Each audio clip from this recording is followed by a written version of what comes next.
to do that much, but Brian Howell, Boulder Daily Camera, joins us now. And Brian, thanks for hopping on the show. There is a lot of national buzz around Colorado right now and their intentions moving forward. And this has grown over the time as there gets no more Pac-12 TV deal or whenever it happens. From someone who's there every day, do you feel that anything has shifted at all, or do you think it is still status quo and just the rest of the world is wondering because this thing has dragged on? Well, I think in a lot of ways it's status quo, but what shifted is that the longer the Pac-12 goes without a deal, I think the more you're going to see schools like Colorado that look at backup plans, figure out something else in case this doesn't work out for the Pac-12. So I think that's maybe where it shifted, is that Colorado is probably looking more into its other options at this point. So, Brian, status quo, however, on nothing happens until there's a Pac-12 TV deal for Colorado or anyone else for that matter. Would you feel comfortable in saying that?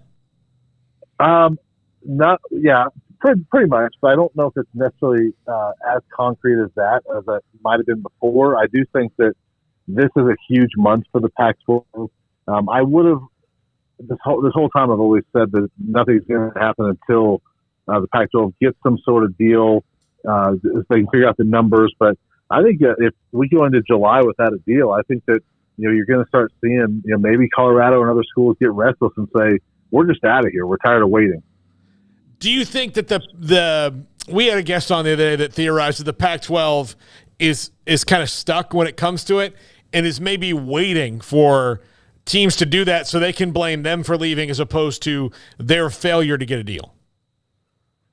Yeah, I don't know about that. I'm not sure if it's at that point, but I do think that the Pac-12 is obviously not finding the deal that they want yet, and if they had the deal that they want, I think it'd be done. And so I think that that's where it's concerning, is that we're now 11 months into it since USC and UCLA decided to leave, and the Pac-12 is still sitting here without a deal. And and the conference has told its schools several times, hey, we think we're close, and then it doesn't happen. And the schools have heard that a few times now over the last year, and I think they're getting tired of it. And it's, hey, let's get this done. We need to hurry up and get this done so we can know our future. How do you feel about the Dion Sanders factor? I'm sure you saw that mentioned in some of the talk about, his preference or what he would like to do. And then, of course, the follow-up is always, well, is he even going to be, that whole deal? You know the deal. But how much do you think Dion has a say in maybe what's going on now as far as decisions about the future? I don't think he has as much say as, it might have been portrayed. I think, for the conferences, it might have a little bit of impact, but again, you don't know how long he's going to be there. And, it, at the very least, it'll impact whatever the first year is, right? Because I think he'll be there at least 2024. And so there could be some impacts whether Colorado's in the Pac-12 or Big 12 that year. But beyond that, who knows? Dion might have a little bit of a say as far as Colorado goes right now. But again, if they're putting his decision, if they're letting him make a decision on a long-term future, I think that that's a little bit misguided. I think that it's got to be more for the school, and as they look forward, 5 to 10 years on this decision, and not necessarily a 1 or 2 year type of decision. Brian, they've not been wholly successful in the Pac-12, and I know that there's number of figures thrown around that they've lost athletic revenue since they've been in that league, but a lot of that could also have to do with the fact that football-wise they just haven't been very good for quite some time. And do you think that if you asked the average fan what they preferred, that they would want to stay in the Pac-12 or that they want to start anew in the Big 12 because they were much better in that league than they've been in the Pac-12?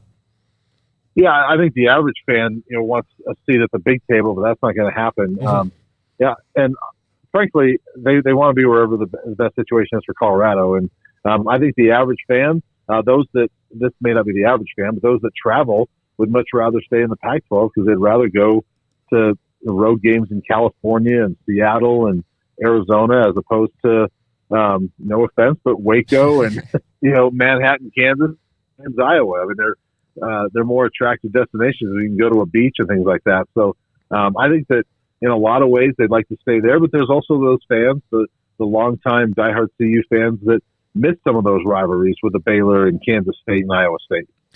I thought Waco was the Seattle of the South. I've been misinformed this entire. No, I'm just kidding. I mean, I will say, hey, I need to say I've never been to Waco. I've been to several places in Texas, not Waco, so I shouldn't say that. No, it's all good. You're all good, Brian. I mean, it's been said 1,000 times by thousands of others, so I think everybody's used to it at this point. But, Max Olson, we had an article. I think you kind of covered all the bases here, and we do appreciate your time. But he asked the question of what would a return to the league bring the Buffs? Not sure if you got a chance to catch that, but outside of the money factor, what do you think that the Big 12 option potentially brings to Colorado? Well, I do think this probably goes along with money, but I think it brings some stability, at least going forward in the near future, and by near future I mean about 4 or 5 years. At least brings some stability there.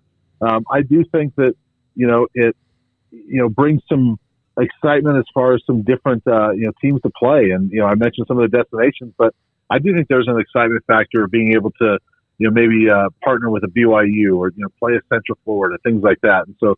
I think there's some of that. And like I said, I do think there are some fans that would love to see some games with K-State again and with Baylor and Iowa State. So I think it'd bring those things. But, frankly, at this point, Colorado's just got to go wherever the best deal is. And, I think there's some value in both sides. So, Brian, do you guys get any, when you talk, do you get any kind of sense of how it's going? I mean, or – do you kind of feel like everybody else does, and that it's very murky and in the dark? Yeah, I mean, it's been pretty quiet as far as the Pac-12 goes, as far as what's happening. The commissioner has not talked publicly at all in months, and you hear from some of the school presidents around the conference, and Colorado's pretty quiet. Rick George, I did a video with him last week. He had the one comment that a lot of people have seen where he sort of left the door open a little bit, but. There hasn't been a whole lot said. I think a lot of the schools just kind of waiting to see what happens. But I do think that a little patience is wearing thin right now as they don't have a deal yet. Brian Howell, Boulder Daily Camera. Brian, thanks so much for joining us. Really appreciate it. You bet. Thanks, guys. Brian Howell, Boulder Daily Camera. And there, yeah, that was